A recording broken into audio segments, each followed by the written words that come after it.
Hello friends, मेरा नाम जगदीप है। मैं आज आपको बताऊंगा कि पावर पॉइंट में एक सर्कल के द्वारा 3D शेप्स कैसे बनाते हैं। और प्लीज़ इस वीडियो को लास्ट तक ज़रूर देखें। तो सबसे पहले हम 3D कौन बनाएंगे, और इसके लिए मैं एक सर्कल ऑलरेडी ड्रॉ कर रखा हूँ। तो अब हम सर्कल पर राइट क्लिक करके फॉर्मेट शेप में जाएंगे। इसके बाद 3D फॉर्मेट, बट इससे पहले हम 3D रोटेशन से इसका रोटेशन चेंज करेंगे। तो रोटेशन हम रखेंगे ऑफ एक्सिस 1 टॉप। इसके बाद हम 3D फॉर्मेट में जाएंगे और इसमें एंगल बेवल को सिलेक्ट करेंगे। अब हमें इसकी विड्थ और हाइट को ऐसे एडजस्ट करना है कि ये कौन शेप हमें प्राप्त हो जाए। तो सबसे पहले हम इसकी विड्थ को देते हैं 50 और हाइट को अप्रॉक्स 70। तो ये हमारा कौन अभी पूरा कंप्लीट नहीं हुआ है, तो हमें इसकी विड्थ और हाइट को और एडजस्ट करना पड़ेगा। सपोज 70 एंड 100 भी और एडजस्टमेंट करना पड़ेगा, लाइक 80 एंड 150। तो दोस्तों, इस तरह से हमारा ये 3D कॉन रेडी हो गया है। इसका हम कलर चेंज कर सकते हैं। तो इसके लिए सपोज हम इसे ये कलर देना चाहते हैं और शेप आउटलाइन में भी सेम कलर दे दीजिए। तो इस तरह से हमारा पहला 3D शेप रेडी हो गया है। इसके बाद हम बनाएंगे 3D पॉट। तो इसके लिए सेम सिलेक्ट करेंगे इसे। इसके बाद 3D रोटेशन में जाएंगे पहले, और 3D रोटेशन में जाने के बाद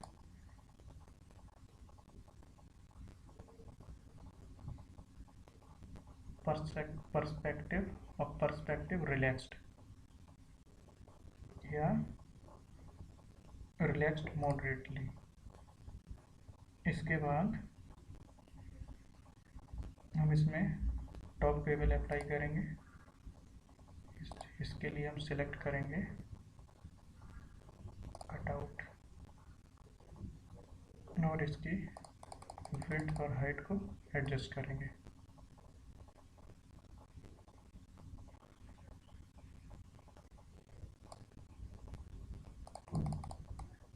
जितना भी हमें रिक्वायर्ड है उतना इसका विड्थ और हाइट एडजस्ट कर लेंगे, और इसका भी कलर चेंज कर देंगे, लाइक ये एंड सपोज ये।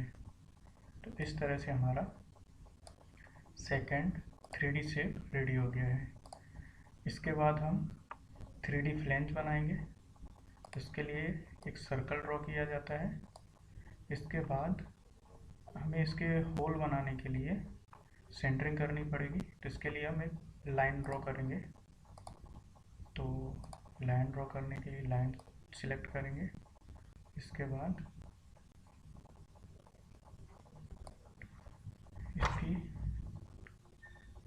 इसको कॉपी कर लेंगे कंट्रोल डी की सहायता से।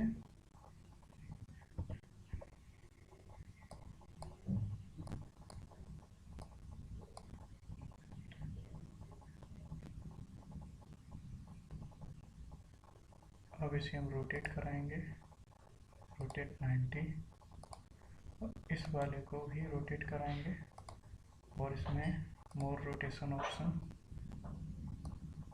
45, एंटर, -45, एंटर।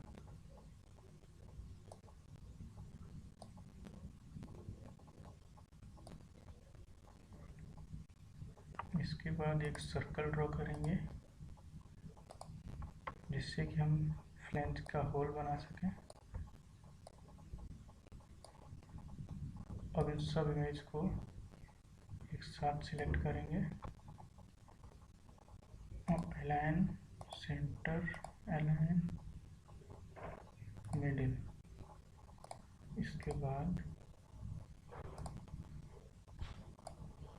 फॉर्मेट शेप में जाके मर्ज शेप्स एंड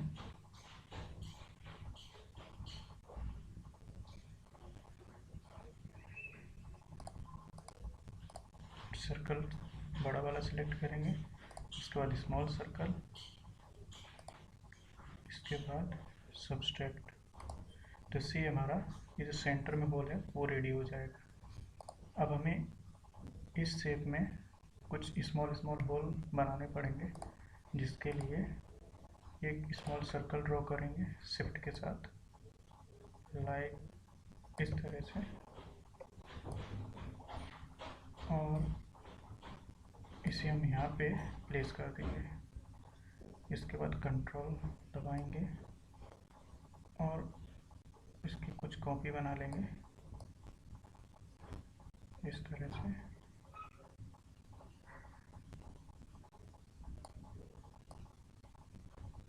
इन्हें हम एडजस्ट करेंगे।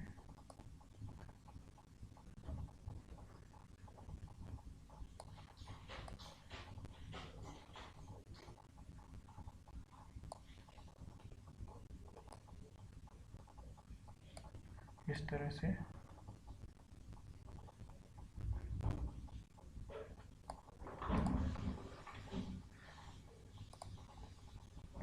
एरो की के साथ हम इन्हें और थोड़ा एडजस्टमेंट देंगे।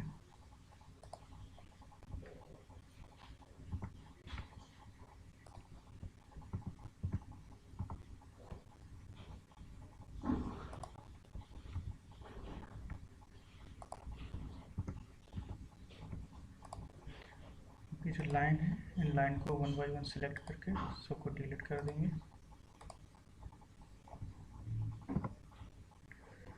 अब ये सारे इमेज को फिर से सिलेक्ट करेंगे, मर्ज शेप और सब्सट्रैक्ट। इस तरह से हमारा ये फ्लेंज अभी रेडी हो गया है। अब 3D में कन्वर्ट करने के लिए हम 3D फॉर्मेट में जाएंगे। इसके बाद यहाँ से इसका जो डेप्थ है, डेप्थ को सपोज 20 pt कर देंगे। इसके बाद 3D रोटेशन में जाएंगे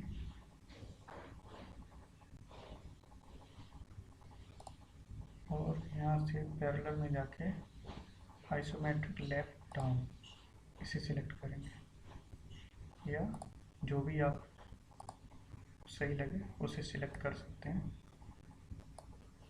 इसके बाद इसका हम डुप्लीकेट बना लें, कंट्रोल D, और इसको हम ये वाला दे देंगे रोटेशन। इसका एक और कंट्रोल D से कॉपी बनाएंगे और इसे रिलैक्स मॉडरेटली या रिलैक्स्ड कुछ भी दे देंगे, जिससे कि इस तरह से हमारा शेप रेडी हो जाएगा। तो दोस्तों, इस तरह से हम 3D फ्लेंज बना सकते हैं। इसके साथ ही हम अगर कलर चेंज करना चाहें तो इसको कलर चेंज कर सकते हैं। सपोज इसे ये कलर दे देते हैं और शेप आउटलाइन भी सेम रख देते हैं, जैसे हम ग्रीन फिल, शेप आउटलाइन भी ग्रीन। इसके बाद इसे भी सपोज ये वाला कलर दे देते हैं और शेप आउटलाइन में भी सेम कर देते हैं। तो इस तरह से दोस्तों हम ये 3D फ्लेंज बना सकते हैं। इसके बाद नेक्स्ट है अपना 3D सॉलिड सर्कल। इसके लिए भी सेम प्रोसीजर। सबसे पहले रोटेशन में जाएंगे, यहाँ से ये वाला रोटेशन सिलेक्ट कर लेंगे या कि दूसरा भी कर सकते हैं, जो आपको सही लगे। और इसके बाद इसका 3D फॉर्मेट में जाके इसका जो डेप्थ है, डेप्थ को सपोज 20 कर देंगे, तो ये हमारा 3D सर्कल रेडी हो जाएगा। और इसको हम शेप फिल दे देते हैं, सपोज रेड, और इसे मान लो ये वाला दे देते हैं। तो इस तरह से हमारा 3D सर्कल रेडी हो जाता है। अब अगर हम एक सर्कल से एक होलो पाइप बनाना चाहते हैं तो क्या करेंगे, तो सबसे पहले 3D रोटेशन में जाएंगे। रोटेशन में जाके पर्सपेक्टिव को सिलेक्ट करेंगे। इसके बाद 3D फॉर्मेट, और यहाँ से इसके बाद 3D फॉर्मेट में जाके इसका डेप्थ का साइज बढ़ा देंगे, सपोज 100 कर देंगे। और शेप फिल में जाके इसे नो फिल कर देंगे। शेप आउटलाइन, सपोज ये। अब अगर हम इसका पाइप का साइज और बढ़ाना चाहते हैं तो 3D शेप में ही डेप्थ को और इंक्रीज कर देंगे 150। यदि और बढ़ाना चाहते हैं इसका लेंथ तो 200। तो इस तरह से हम एक होलो पाइप ड्रॉ कर सकते हैं। इसके बाद अगर हम इसी से फनल शेप बनाना चाहते हैं तो इसके लिए एक ओवल बना लेंगे। ओवल बनाने के बाद इसे नो फिल कर देंगे। इसका जो आउटलाइन है, आउटलाइन का वेट थोड़ा इंक्रीज कर देंगे। और इसका अगर कलर आप चेंज करना चाहते हैं तो कलर भी चेंज कर लीजिए, लाइक दिस। इसके बाद हम 3D रोटेशन में जाएंगे। 3D रोटेशन में जाने के बाद यहाँ से हम पर्सपेक्टिव रिलैक्स्ड मॉडरेटली इसे सिलेक्ट करेंगे। और इसके बाद 3D फॉर्मेट में जाएंगे। 3D फॉर्मेट में जाने के बाद हम इसका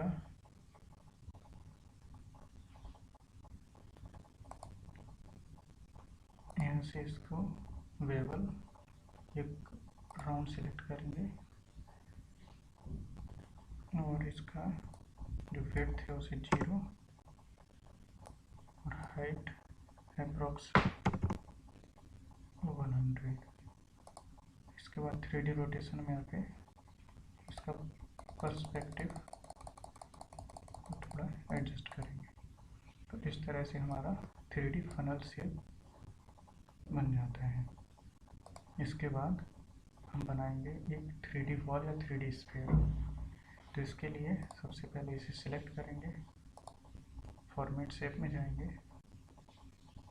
और 3D फॉर्मेट में जाके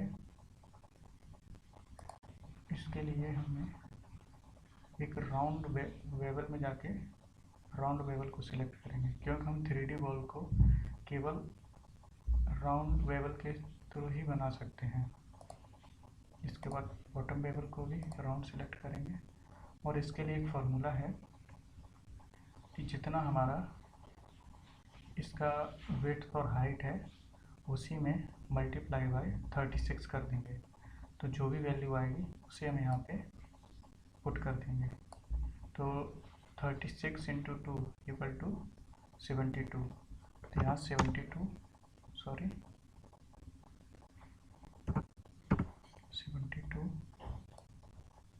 यहाँ पर भी 72। ये हमारा स्फीयर बनना स्टार्ट हो गया है। यहाँ पे भी 72 और ये भी 72। अब हम इसका कलर चेंज कर देंगे, लाइक रेड। तो इस तरह से हम एक सर्कल के द्वारा 3D शेप्स बना सकते हैं। तो दोस्तों, इस तरह से हमने 3D फॉर्मेट का यूज करके एक सर्कल से 3D शेप्स बनाए हैं। अब मैंने कुछ 3D शेप्स बनाए हुए हैं एंड कुछ 3D पार्ट्स बनाए हुए हैं इसी 3D फॉर्मेट का यूज करके। ये हमारा एक 3D पार्ट है जिसमें दो फ्लेंज बनाए हुए हैं। एक रेड कलर का सील बनाया हुआ है, डोम सील, एक स्पाइन गॉट पीस और एक इंसर्ट रिंग। और इसके साथ ही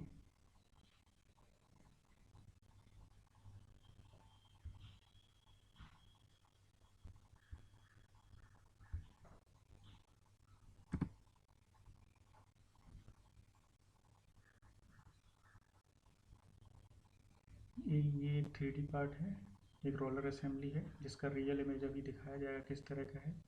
तो इस रियल इमेज को देख के मैंने 3D पार्ट बनाया हुआ है। ये हमारा एक स्टफिंग बॉक्स है, इसमें कुछ प्रॉब्लम आया करती तो हमने मॉडिफिकेशन किया, तो बिफोर मॉडिफिकेशन का 3D शेप है। इसके बाद हमने इसमें एक होल किया है, प्लस इसके बाद ये इसका आफ्टर मॉडिफिकेशन का इमेज है। इसके साथ ही हमारा जो एस होता है, फ्लाई एस, उसके अनलोडिंग का सिस्टम दिखाया गया है। इसमें मैंने वाइप एनिमेशन, स्पिन एनिमेशन और लाइन एनिमेशन, अपीयर, डिसअपीयर, ये सब एनिमेशन का यूज करके इस सिस्टम को एनिमेटेड किया है।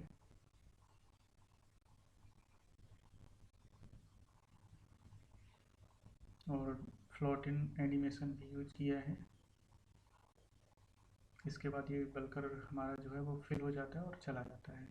इसके बाद ये हमारा फ्लाई एस कन्वेइंग सिस्टम है जिसमें spin animation, wipe animation, appear, disappear, ये सारे इतने एनिमेशन मैंने अप्लाई किए हुए हैं।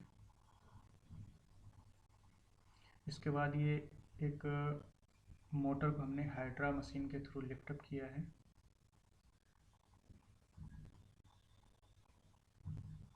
ये हैवी मशीनरी को लिफ्टअप करने के लिए मशीन होती है। इसके साथ ही हमारा बॉटम एज सिस्टम है जिसमें हम बॉयलर के नीचे जो बॉटम एज जनरेट होता है उसका इवैक्यूएशन करते हैं।